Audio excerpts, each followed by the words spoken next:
নমস্কাৰ বন্ধু বান্ধৱীসকল, মই আছোঁ আজি মৰিগাঁৱত সদৌ অসম কনিষ্ঠ কৃষি বিষয়া সন্থা মহাৰাজৰ জয়ন্তীত আপোনালোকৰ দুখামাজি কে আৰু মোহনৰ কমেডি চাই থাকিব। চেনেলটোত এটা লাইক কৰিবলৈ নাপাহৰিব। যিসকলে নতুনকৈ আহিছে চেনেলটো ছাবস্ক্ৰাইব কৰিব, ঘণ্টিটো বজাই অল কৰি ল'ব, তেতিয়া নতুন আমি ভিডিঅ'টো আৰম্ভ কৰোঁ। তাক ডাক্তৰে ৰেষ্ট দিছে, ঠিক আছে মৰিগাঁৱত যাব পাৰি কিবাকে মই পাৰিম বুলি কৈছে। অকণমান মই কৈছোঁ যে বহুত হাই পাৱাৰ 500,000 mg কি মেডিচিন খাই আছে, কিন্তু আপোনালোকৰ পৰা আশীৰ্বাদৰ যিটো মেডিচিন পাব সেইটো বেলেগ মেডিচিনে কভাৰ নকৰে। আশীৰ্বাদ এটা ল'ৰাটোক দি দিয়ক না আপোনালোকে। Thank you thank you. অ' হৰি ওৰামটো লাহে লাহে হেৰি হ'ল আৰু এতিয়া কাহিনী ধেৰ আৰু আপোনালোকে আমাক ভাল পায়, আমিও কেক ভাল পাওঁ, মোহনক ভাল পাওঁ। আপোনালোকে ভাবকচোন কেকে মোহন দুটা ইমান মৰম কৰে, আমি কৰি ইমান ভাল পাওঁ, তাৰপিছত মোৰ মৰসাকৈ কেলৈ এৰি আহিম বাৰু? কোনোবাই কৈছে বোলে একে ৰং চেনেলে আমাক ঢেৰ টকা দিছে, কোনোবাই কৈছে বোলে ঘৰে মাতি চব হে প্ৰভু এনেকুৱা হ'লে কৃষ্ণ 6-7টামান কাম কৰা লৈ থাকিব মোৰ পিছত। এনেকুৱা নহয় নহয় কথাবিলাক, বাহিৰৰ ঢৌটো বেলেগ ভিতৰৰ ঢৌটো বেলেগ। 10 বছৰ এমাহ কৰি তেওঁলোকৰ লগত দৰখাস্ত দি বুজাবুজি কৰি আমি ভাবিছোঁ বেলেগো কৰি এটা ট্ৰাই কৰোঁ। ইমান বছৰ লাভ ইউ টু অকণমান ট্ৰাই কৰোঁ। আমি এনেকুৱা কথা নাই, যদি পাৰিলোঁ নহ'লে বেহাৰবাৰী দেখোন জন্মৰ পৰা আছোৱেই।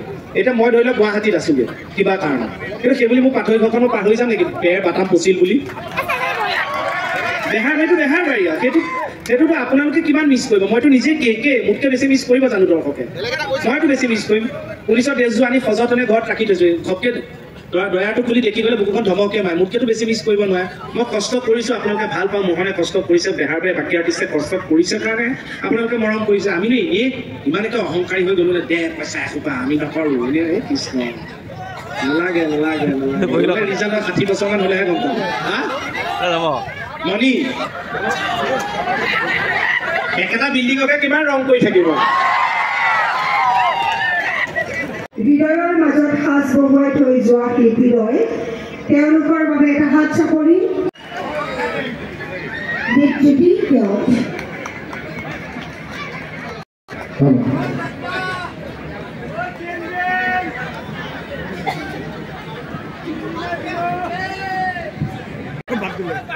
চব ডিষ্ট্ৰিক্টতে কিন্তু বহুত মাৰিব থাকে ন? এতিয়াতো হিৰাটোৰা সেই আগৰ ভয়টো যোৱাই নাই, চাপৰ মানুহ দেখিলে এনেকৈ চক খাই যায়।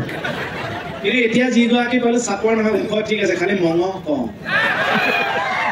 একে গুচোৱা মাছৰ টাইপ ল'লে আৰু। তাকে মাজতে চিকেন অলপ আনিছোঁ, তেওঁ কৈছে তুমি মোক কোৱা মই কি বনাম, বইল বনাম নে গ্ৰেভি বনাম? মই কৈছোঁ নেলাগে আই, তই মাংসৰ এইবিলাক আইটেম পাব, তোৰ গাতে অলপ বান্ধি ল। আপোনালোকে খালি এটা কথা মই কৈ থওঁ, যিসকলে ইয়াতে মই জানো ধেৰ মানুহ আছে যি আমাৰ নাটক ভাওনাও চাই পাইছে, আমাৰ ভেটিটো দেখিছে, মই এটাই অনুৰোধ যে অকণমান বিশ্বাস ৰাখক। আমি 10 বছৰ এমাহ কৰি একদম আলোচনা মৰ্মে বেহাৰবাৰীৰ পৰা ওলাই আহিছোঁ। এনেকুৱা নহয় যে পইচা এগাল বিচাৰি আহিছোঁ, এনেকুৱা নহয় বেহাৰবাৰী আমাক পইচা দিয়া নাই। গোটেইখিনি চব আমি পোৱাৰ পিছত আমি ওলাই আহিছোঁ, কৈ মাতি ওলাই আহিছোঁ যে আমি এক্টৰ। এতিয়া বেলেগ ভ্ৰাম্যমান থিয়েটাৰত এবছৰ পিছত দেখোন এবছৰ বেলেগ আৰ্টিষ্ট গুচিয়ে যায়, বেলেগ চিৰিয়েলত বেলেগ আৰ্টিষ্ট আহিয়ে থাকে। আমি ভাবিলোঁ আমি যদি এক্টৰ, আমি ট্ৰাই কৰোঁ বেলেগ এটা কৰিবলৈ। নোৱাৰিলে আমাৰ ভেটি আছে। মই যদি গুৱাহাটীত চলিব ন, মইতো পাথৰিলৈকে যাম। মই যদি আজি বিয়লি বৃন্দাবন কৰি মই নোৱাৰোঁ, তেতিয়াহ'লে মইতো বেহাৰবাৰীলৈকে যাম। কথাটো হৈছে অকণমান কষ্ট কৰোঁ, কিন্তু আমিতো কষ্ট কৰিমেই। আমিনো আপোনালোকৰ পৰা কি বিচাৰিম? আমি যদি কষ্ট কৰোঁ ভালকৈ কৰিব পাৰোঁ, আপোনালোকেতো চাবই। আমি এটাই বিচাৰিব পাৰোঁ, বেলেগ একো নাই। বেলেগৰ কাৰণে হয়তো চুল চাটা চাধা, মই আপোনালোকৰ কাৰণে অকণ ভালকৈ বজালে আশীৰ্বাদ দিম। তাতকৈ আমি কি বিচাৰোঁ?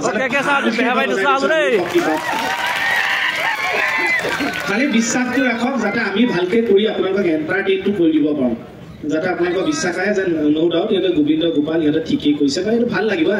আজি আৰম্ভণিতে এসপ্তাহ বেয়া লাগিছে। আজি মই কওঁ আপোনাৰ বেহাৰবাৰী যেতিয়া 6 মাহ হ'ল 120টা এপিছ'ড হৈ গ'ল, ৰেঙনি কি চিনি পোৱা নাছিল, সেই চিৰিয়েলখন বন্ধ কৰিবলৈ ওলাইছিল।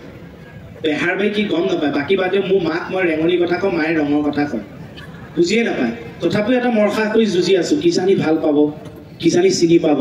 আজি বেহাৰবাৰী আউটপোষ্ট আমাৰ এছিয়াৰ ভিতৰত কিমান হৈ গ'ল, ছেকেণ্ড মানে লংগেষ্ট চিৰিয়েল হৈ গ'ল। কিমান ভাল লাগে, নিজে জড়িত থকা চিৰিয়েল এখন। তাৰপিছত আমি ইয়ালৈ আহিছোঁ, কৈ মাতি আহিছোঁ যে এটা ট্ৰাই কৰোঁ, পাৰিলোঁ নোৱাৰিলে না। সদায় একেধৰণে কৰি থাকিলে এটা প্ৰভাৱ পৰি যায় যে বেলেগ কেৰেক্টাৰ নলয়, আমিবোৰ এইটোৱে উপাৰ্জন কৰোঁ, এনেকৈয়ে চলোঁ, পৰিয়ালটো চলে। গতিকে আমি এটা ট্ৰাই কৰিছোঁ, পাৰিলোঁ নোৱাৰিলে নাই। যদি আপোনালোকক ভাল লগাব পাৰিলোঁ, নিশ্চয় আপোনালোকে আমাক সেইখিনি মৰম বা সন্মান মানে আশীৰ্বাদ দিব। ভুল কৈছোঁ যদি খেলিব, ঠিকেই কৈছোঁ নে নাই? এতিয়া আমি শ্ব'লৈ যাম, এইখিনি কথা মনৰ কথা কাকো খুলি ক'ব নোৱাৰে, একমাত্ৰ নগাঁৱত পাৰোঁ, মৰিগাঁৱত পাৰোঁ। চবতে ক'ব নোৱাৰো কিবা এটা কাৰণে ভাল বুজি পাওঁ মৰিগাঁও বা নগাঁও এটা ভাল পায় বাকীবোৰ বাবা বেহাৰবাৰী বেহাৰবাৰী কি জানা বেহাৰবাৰী নামটো কিয় হ'ল জানা কিয় বেহাৰবাৰী নাম দিলে বেহাৰবাৰী অৰ্থটো কি যেনেকে মৰিগাঁৱৰ এটা অৰ্থ আছে বেহাৰবাৰী অৰ্থটো তুমি কি জানা নাজানা কিন্তু মোক সুধিছা ময়ো নাজানো থেংক ইউ বেহৰ মানে হৈছে সৰিয়হৰ খেতি বেহৰবাৰী বেহাৰবাৰী বুলি এটা জেগা আছে তাত আউটপোষ্ট নাই তাৰ নাম দিছিল বেহাৰবাৰী আউটপোষ্ট এইখনৰ নামো বিয়লি বৃন্দাবন চব বিয়লি বৃন্দাবনৰ নামটো কোনে দিছে জানে বেহাৰবাৰী আউটপোষ্টৰ পৰিচালকে দিছে মনোজ শইকীয়া এই যে শইকীয়া চোৰ ওলাই তেতিয়াই দিছে আমি মকামিলাকে বাবা আশীৰ্বাদত ওলাই আহিছো খালি মানুহসোপা ইমান ট্ৰল কৰি লাগিছে অমিতাভ বচ্চন হোৱা হলেতো ভালেই আছিল এতিয়া আপোনালোকে কওকচোন এই 10 বছৰ 11 বছৰ বেহাৰবাৰী ভাল লাগিছে এইটো কি কাৰণে বেলেগ বহুত কষ্টকে নিজৰ পইচা খৰচ কৰি বেলেগৰ পৰা খুজি আনিছে এইবিলাক ফটোৱা ল'ৰা ছোৱালী দিছে বেমাৰৰ পৰা উঠি আহি ফটোৱা কথা যেতিয়া হস্পিটেললৈ সি যেতিয়া গোটেই কাহিনী শুনি মানে হুলস্থুল লাগি মই গাড়ীখন লৈ গৈছো মোৰ ডাক্তৰ আদি গোটেই পৰা ঘেৰাউকি ধৰিছে ভাবিছে মোহনৰ বেমাৰ কি আহিছে কি যোৱা তাৰ ওচৰলৈ যোৱা মই মমেণ্টটো নাপাওঁ মোক এনেকৈ ঠেলি দিছে মই আকৌ এনেকৈ ডাক্তৰবিলাক এনেকৈ দিছে ৰ'ব কেনেকুৱা আছে সি ইয়াৰ কথা এতিয়া দুখেই লাগে বোলে মই যে কেনেকুৱা আছে কৈছে না ঠিকে আছে কথা চথা পাতি আছে ডাক্তৰসোপাৰ লগতো পাতি আছে ন ফটোৱাটোতো নেৰিব তেজত আছে মই আকৌ কৈছো মই নাযাওঁ মই বোলে কান্দিব এনেকৈ সিহঁত আঁতৰি গৈছে মই আঁতৰি অলপ সময় ৰৈ আছো মানুহ কিন্তু মানুহে মনত ৰাখিলে অমিতাভ বচ্চন হওক লাগিল কে মোহনে হওক অসমৰ ৰিজনেল এক্টৰ মানুহ কিন্তু মানুহে তাৰ সন্মুখলৈ যে গৈছো কথাটো ক'ব নোৱাৰো ন হাত কি ধৰিছে ডিঙিটো এনেই এনেকৈ দিছে সি এনেই হাতখন এইবোৰ কেন্দুলা লগাই আছে তাক গ্ৰীণ ড্ৰেছত তাক লৈ গৈছে সি এনেই হাতখন দি এনেকৈ চকু ধুল দিয়ে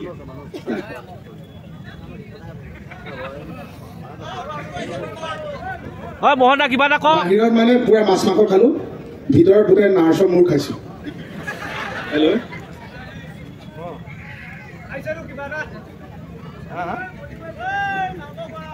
নাই হ'ব কালিলৈ আহিলো গেছটো দি দিলে হ'ল লৈ ল'ব দিয়ক মায়ে গেছৰ ফোন আহিছে কাইলৈ দিবই মানে চিলিণ্ডাৰ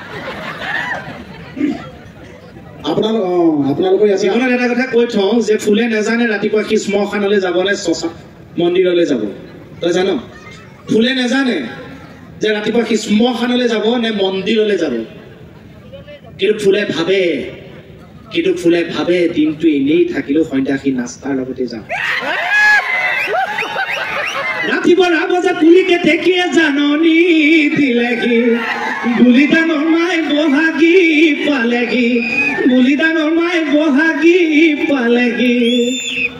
জোচ আহি গ'ল নে আমি এইখিনি মনৰ কথা মৰিগাঁও বুলি ক'লো এতিয়া ফটোৱামিটো কৰিম নহয় আমি বাহিৰত আপোনালোকৰ খাটাৰা মানুহ এজন পাইছো বাহিৰত তেখেতে কৈছে বোলে আমাৰ অসমৰ মাইকী মানুহ বিৰাট খাটাৰা বোলে চিলিণ্ডাৰ বুলি কওঁতে মনত পৰিল অসমৰ মাইকী মানুহ বিৰাট খাটাৰা বোলে এনেকৈ কৈছে ভাগ্য ভাল চিলিণ্ডাৰটো লোহাৰৰ হ'ল প্লাষ্টিকৰ হোৱাহেঁতেন বোলে শেষ হোৱাৰ পিছত পিটিকি 4 দিন চলালে মানে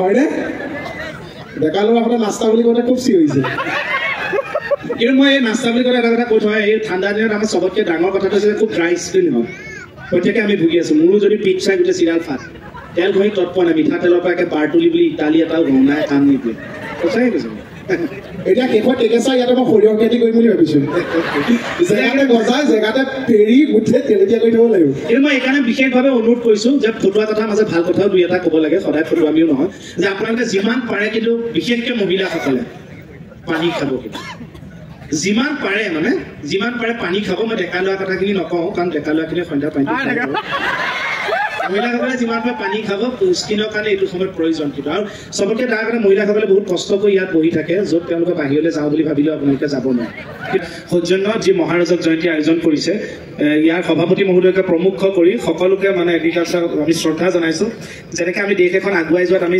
ভাবোঁ যে দেশ এখন আগুৱাই গ'ল মানে এসোপামান ব্যৱসায় হৈ চব নিবনুৱা নাইকিয়া হৈ গ'লে দেশ এখন আগবাঢ়ি নাযাবও পাৰে দেশ এখন আগবাঢ়ি যায় কিন্তু শিক্ষাৰ ক্ষেত্ৰত শিক্ষাত যদি আমাৰ ল'ৰা ছোৱালীখিনি আগবাঢ়ি যায় আমাৰ সন্তান তেতিয়াহ'লে দেশ এখন জ্ঞান বুদ্ধিৰে আগুৱাই যাব আৰু লগত কিন্তু কৃষকসকল এনেকুৱা এটা সময় আহক আমি বিচাৰোঁ এনেকুৱা এটা সময় আহক যে VVIPত মিনিষ্টাৰ MLA কোনোবা আৰ্টিষ্ট ডাঙৰ বহাৰ লগতে সমানে লাইন পুৰাই যাতে আমাৰ কৃষকসকল VVIPত বহিব পাৰে তেনেকুৱা এটা সময় আহক আপুনি মই যিয়ে নহওক যিয়ে নকৰোঁ আমি কিন্তু খাবই লাগিব ভাতমুঠি সেই ভাতমুঠি দিয়ে কিন্তু কৃষকসকলে গতিকে কৃষকসকলক সেইটো অৱস্থা আহক সেইটোকে কামনা কৰিলোঁ আৰু এগ্ৰিকালচাৰৰ যিবিলাক ইনিচিয়েটিভ লৈ থাকে তেওঁলোকক অভিনন্দন জনালোঁ অসমখন বিকশিত হৈ উঠক কৃষিৰে শস্য শ্যামলা হৈ উঠক সদায় যাতে আমাৰ অসমখন ভাৰতখন আৰু আগুৱাই যাওক থেংক ইউ চাপৰি বজালে ভালকৈ বজাব কমাই বজালে চাধা মৰাৰ নিচিনা লাগে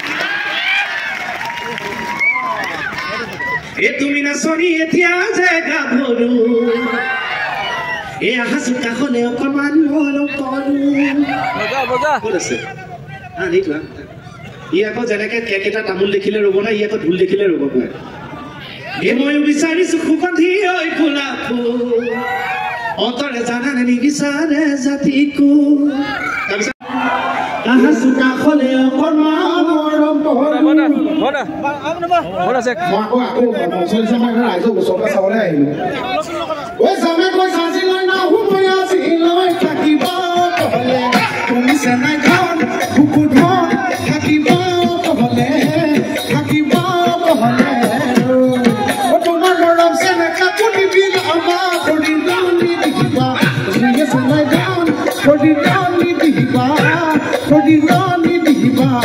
মৰম ইমান মৰম কিয় লাগে জানৈ ক'ব মই নোৱাৰো ইমান চেনে কিয় লাগে জানৈ বুজাব নোৱাৰো ইমান মৰম কিয় লাগে জানৈ ক'ব মই নোৱাৰো ইমান চেনে কিয় লাগে জানৈ বুজাব নোৱাৰো মৰম লাগে তোমালৈ সঁচাকৈ মৰম লাগে সঁচাকৈ চেনেহ লাগে তোমালৈ জানৈ লৈ যাবই আমাৰ ঘৰলৈ জানৈ লৈ যাবই আমাৰ ঘৰলৈ লৈ কান্দে অ দেহা যান মহে বিচৰাইছিলো দেহা যান লৈ কান্দে অ দেহা যান মহে বিচৰাইছিলো দেহা যান গণতিৰ পথাৰত তোমাক দেখা পাই ভপলিয়াই আহিলো তলনি কপাই ভপলিয়াই আহিলো তলনি ডেকা ল'ৰাখিনিৰ কাৰণে ক'লো যোনখিনি নতুনকৈ বিয়া পাতিবলৈ ওলাইছে সেইখিনিক কৈছোঁ অ বিয়া পাতিলে নহ'ব বিয়া পাতিলে নহ'ব উহুডাল কি বাড়িতে হালতে আসিল ভালুকে লগালে খেবা হালদি বাড়িতে হালতে আসিল ভালুকে লগালে খেবা এইপিনে চিঞৰবিলাক ডেকা ল'ৰাখিনি ঠিকে আছে মাইকী মানুহখিনি অকণমান বৌ হয় মই এনেকৈ উঠি আহোঁতে এইপিনে মাজত বৰমাজনী আছে বৰমালৈকে আহোঁতে নাজানো তেকেচাই কথা পাতি আছে আমাৰ কিতাপখনে কথা ইয়াত কথা কৈ থাকে বৰমাই এনেকৈ আছে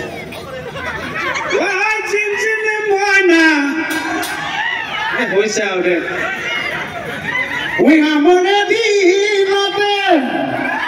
এই পিতাইহঁত তহঁতে যদি চিঞৰিছ টেটু ফলা চিঞৰ দেচোন ওচৰৰ মানুহখিনিয়ে গম পাব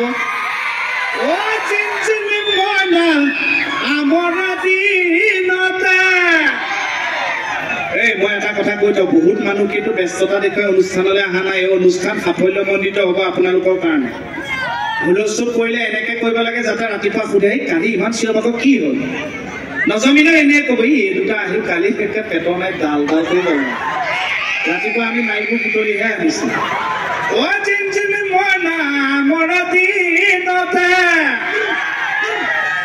গাব এতিয়া ঐ জিন মইনা মইনা ও কথালে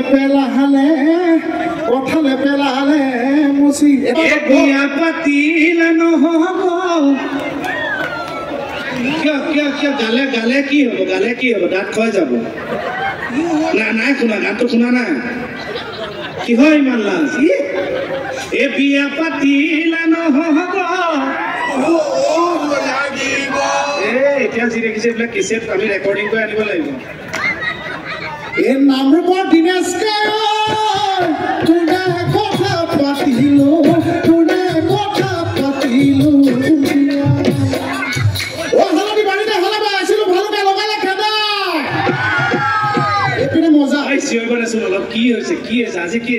পাছ কৰি অহা নাই নেকি এইবিলাক কি হৈছে জানেনে চব